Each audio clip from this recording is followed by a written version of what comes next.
Sleeves, glorious sleeves! Do you know what style you're wearing and how far they go back to? In the Regency period, this tiered style was called Mameluke sleeves. They became popular after Napoleon finished his campaign through Egypt and the East, because the Mamelukes were a tribe of Turkish and Eastern origin and became slaves. This very Victorian popular sleeve is called a pagoda, has a distinct funnel shape, and became popular because of the Oriental craze, anything chinoiserie. Another Victorian style called the bagpipe sleeve, obviously based on bagpipe bags, goes back to the medieval times and around the 1840s.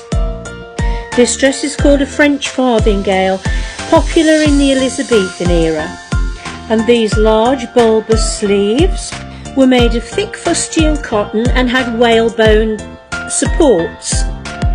This very lovely Edwardian sleeve is called a leg of mutton, for obvious reasons, or also called gigot, the French word for the back leg of an animal, especially a lamb. These false pinned-on lace sleeves in the Georgian period, called engageants, from the French word for engaging stroke attaching. This has been a very popular style throughout all the areas, called a batwing sleeve, or a dolman, or a magyar, or in the 1920s it was called a troubadour sleeve. Magyar is Hungarian word for Hungarian and pronounced magyar, deriving from peasant clothing. And dolman again comes from Eastern Turkish countries on a loose cape style of robe.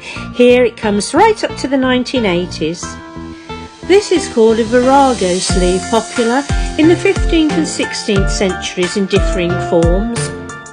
It was a decorative slashed over sleeve with strips of material showing the undersleeve through it. Virago comes from the Old English word uirago, meaning a woman of strength, a female warrior. Last but most definitely not least is the paned sleeve, popular in the late Renaissance era, late 1400s to late 1500s, and it was a sleeve that was panelled with different panelled sections. The name comes from the old French word pan, section, piece, panel, directly from the Latin panum. I do hope you've enjoyed my presentation on the variety of sleeves. And most of these styles come from way back in time, right from medieval times. Enjoy!